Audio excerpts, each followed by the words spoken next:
കണ്ണൂരിന്റെ കരുത്ത് കാണിക്കണ്ടേ? ലേഡീസ് എന്ന് പറഞ്ഞ ജയാസ്യോ ഗുഡാസ്യോ. എൻ്റെ പേര് പ്രസീത, പുന്നാട് സ്വദേശിയാണ്. ആർസിഎമ്മിന് വരുന്ന മുന്നിലുള്ള ചെറിയൊരു സീരിയൽ ഞാൻ പറയാം, അത്രയും സമയം അനുവദിച്ചിട്ടുള്ളൂ. മുന്നേ ടൈലറായിരുന്നു, അതിനു മുന്നേ തൊഴിലുറപ്പുകാരിയായിരുന്നു. രാവിലെ ഇറങ്ങും, കൈക്കോട്ടും കത്തിയാണും കുറച്ച് ഭക്ഷണമൊക്കെ എടുത്തിട്ട് ഒരു ഷർട്ട്, അന്നൊക്കെ ഇതിൻ്റെ മുകളിലിരുന്നത് ഒരു ഷർട്ടായിരുന്നു, കീറിയൊരു ഷർട്ട്, തലയിലൊരു തോർത്തും ഉണ്ടാവും.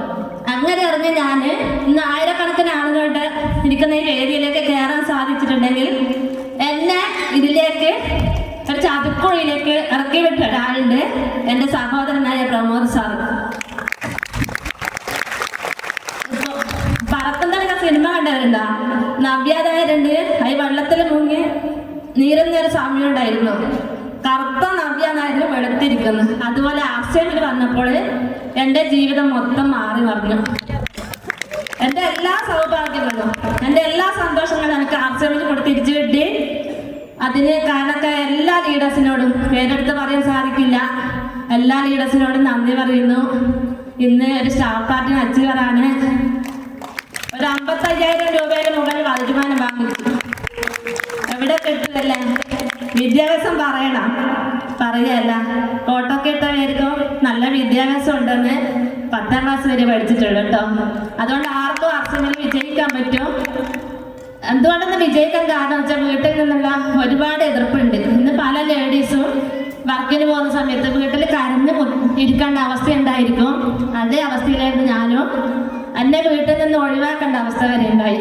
കാരണം ഞാൻ ആർസിഎമ്മിനാണ് 1ാം സ്ഥാനം കൊടുത്തത്. എൻ്റെ മക്കൾക്ക് പോലും കൊടുക്കാതെ സ്ഥാനം ഞാൻ ആർസിഎമ്മിന് കൊടുത്തു.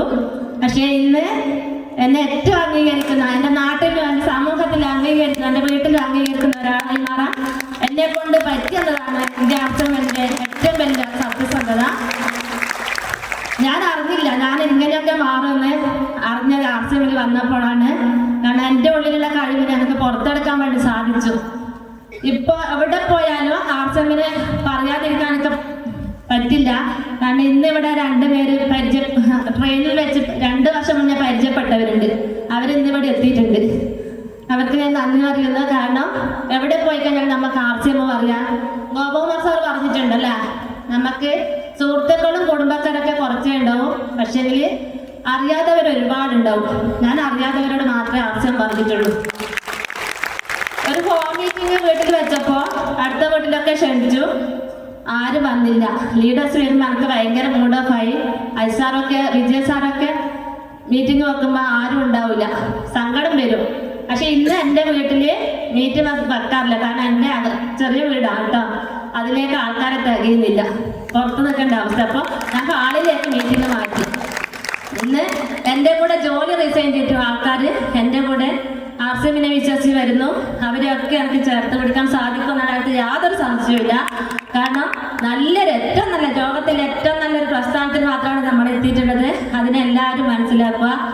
മാത്രമല്ല എന്നെക്കൊണ്ടായില്ല, വരുമാനം നിൽക്കട്ടെ. എൻ്റെ മകന് ആകാശ് പുന്നാടിന് എല്ലാവർക്കും അറിയായിരുന്നു. അവനെയും കൂടി ഞാൻ ആർസിഎമ്മിലോട്ട് ഇറക്കി. ഒന്നും പറയണ്ട, വീട്ടിൽ മൊത്തം പ്രശ്നം. ഇറങ്ങുന്ന സമയത്ത് എനിക്കുണ്ടായിരുന്നത് ഒരു സെക്കൻഡ് സ്കൂട്ടിയാണ്. അതെല്ലാ സമയത്തും ഓടിക്കാൻ പറ്റൂല, കാരണം അതിൻ്റെ കിക്കർ അടിക്കാനും എനിക്കറിയില്ല. പോകുന്ന സമയത്ത് സാധനമൊക്കെ എടുത്ത് പോകുന്ന സമയത്ത് ഇത് സ്റ്റാർട്ടാവില്ല. ആൾക്കാരോട് ഇതൊന്ന് കിക്കർ അടിച്ചു തരുമോ? അപ്പോൾ അവരും അടിച്ചിട്ടായില്ലെങ്കിൽ എനിക്കറിയാം അതിനൊരു പണിയുണ്ട്. കാരണം സ്ക്രൂ ഡ്രൈവർ അതിലുണ്ട്, അതിൻ്റെ 2 വയറ് ടച്ച് ചെയ്യാനുണ്ട്. അതിന് മുന്നിലത്തെ ബോർഡ് ഊരിച്ച് അതും പഠിച്ചു. പക്ഷെ ഇന്ന് എൻ്റെ വീട്ടിൽ ഇപ്പോൾ ഞാൻ സ്വന്തമായിട്ടൊരു സ്കൂട്ടി വാങ്ങിച്ചു, ഒരു കാറ് വാങ്ങിച്ചു. അതോടൊപ്പം എൻ്റെ മകൻ ആർസിഎമ്മിലേക്ക് നമ്മുടെ കീസോളിൻ്റെ പ്രൊഡക്റ്റ് ഇൻറ്റിമേറ്റ് വർക്സ് ചെയ്തിട്ട് 2 ലക്ഷം രൂപയുടെ ബൈക്കും കൂടി സ്വന്തമാക്കി. ഇന്ന് എൻ്റെ മുറ്റത്താണ്. എൻ്റെ പഴയ സ്കൂട്ടി കൊടുത്തില്ല കേട്ടാ, എന്നൊക്കെ പഴയ സ്കൂട്ടി തന്നത് എൻ്റെ കുടുംബത്തിലുള്ള മഞ്ജുനാഥ് സാറാണ്. അവർ ഇന്ന് സ്റ്റാർട്ടിനോട്ട് അച്ചീവറാണ്. അപ്പോൾ തൊട്ടതെല്ലാം പൊന്നാവുന്ന ഒരു പ്രസ്ഥാനത്തിലാണ് നമ്മൾ വന്നിട്ടുള്ളത്. അപ്പോൾ ആരും ഒന്നുകൊണ്ടും പേടിക്കണ്ട. ഇന്ന് നിങ്ങളുടെ മീറ്റിങ്ങിലേക്ക് ക്ഷണിച്ചവർ നിങ്ങൾക്ക് ഏറ്റവും ശത്രുക്കളെ പോലെ തോന്നും.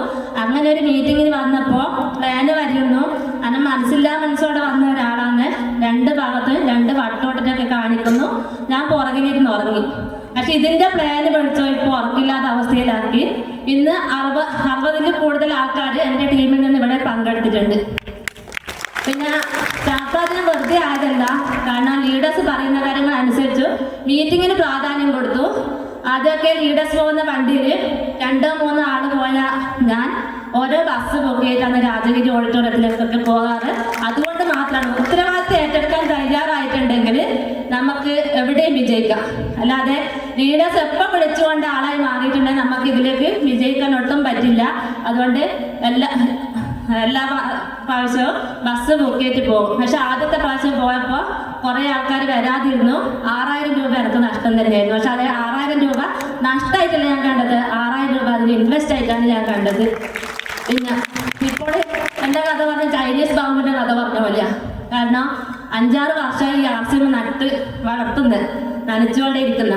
കാരണം 5 വർഷം വേണ്ടി വന്ന് സ്റ്റാർ പാർട്ടിനാകാൻ വേണ്ടിയെങ്കിൽ 1 വർഷം മതി എനിക്ക് സ്റ്റാർ പാടാകാൻ.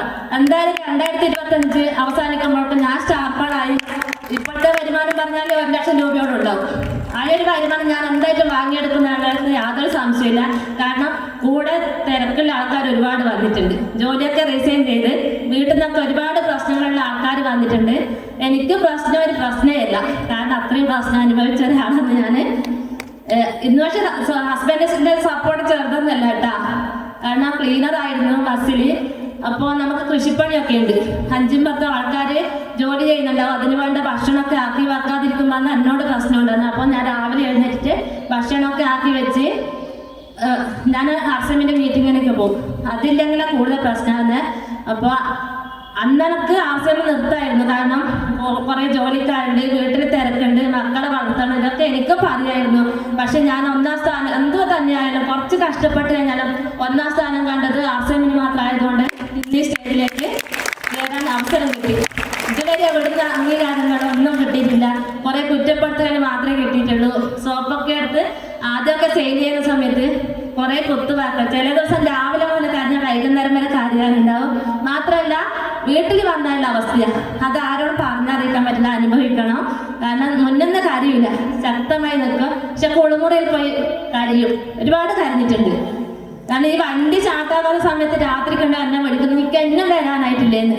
പക്ഷേ വണ്ടിയില്ലാതെ എനിക്ക് വരാതിരിക്കാൻ പറ്റുമോ? അപ്പം ഞാനുണ്ടാ മഴക്ക് ഞാനും ആകാശം കൂടെ വണ്ടി നന്നാക്കുന്നുണ്ടാവും. പക്ഷെ അങ്ങനെ ഞാൻ പിടിച്ചു നിന്നതാണ് ഇതിൻ്റെ സത്യസന്ധത.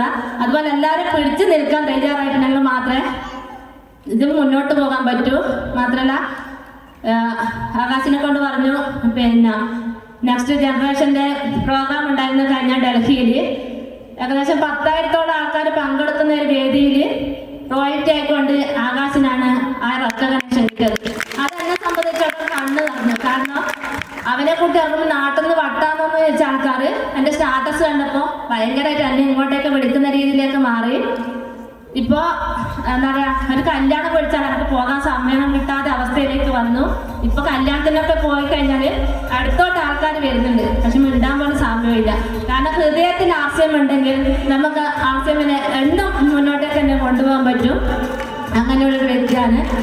പിന്നെ വേറെ ഇന്ന് സ്വർണത്തിന് അത്ര വില അല്ല. ഞാൻ സത്യം പറഞ്ഞാൽ ഒരുപാട് അന്നൊക്കെ ആരോഗ്യ പ്രശ്നം ഉണ്ടായിരുന്നു. മകനൊക്കെ ആരോഗ്യ പ്രശ്നമുള്ളത് കൊണ്ട് തന്നെ സന്തോഷം എന്താണെന്ന് ഞാൻ കണ്ടെത്തിയിട്ടില്ല. അന്നൊക്കെ ഒരു കല്യാണമോ വീട്ടുകൂടലോ ഉണ്ടായിരുന്നെങ്കിൽ ഒരു സാരി വാങ്ങാൻ വേണ്ടിക്കൽ ഞാൻ ആരോട് പറയാറില്ല. ചെറിയ കുട്ടികളാണ്, ചെറിയ മോതിരൊക്കെ കിട്ടൂലേ, ഞാൻ അതുകൊണ്ട് വിറ്റിട്ടാണ് അന്നൊരു കല്യാണത്തിന് വേറെ സാരിയോ ചെരുപ്പോ വാങ്ങിയിരുന്നത്. ചിന്തിച്ചൊക്കെ. പക്ഷെ ഇന്ന് അത്ര ആർസിഎമ്മിൻ്റെ ഉള്ള സ്വർണം തയ്ച്ചു, എന്താ പറയുക, കഷ്ടപ്പാട് കൊണ്ട് വിറ്റ് തീർത്തു, ചെറിയൊരു വീടുണ്ടാക്കി അതിനൊക്കെ കൊടുത്തു. പക്ഷേ ഇപ്പോൾ സ്വർണത്തിന് നല്ല വിലയുണ്ടല്ലേ. ഞാനൊരു ബടായി പറയുന്നതല്ല, കഴിഞ്ഞ ദിവസം വീട്ടിലിരുന്നപ്പോൾ ഞാൻ ബിൽബാരയിൽ പോയി. ബിൽബാരയിൽ 46 വയറേയും കൊണ്ട് ബിൽബാരയിലേക്ക് പോയി വന്നു.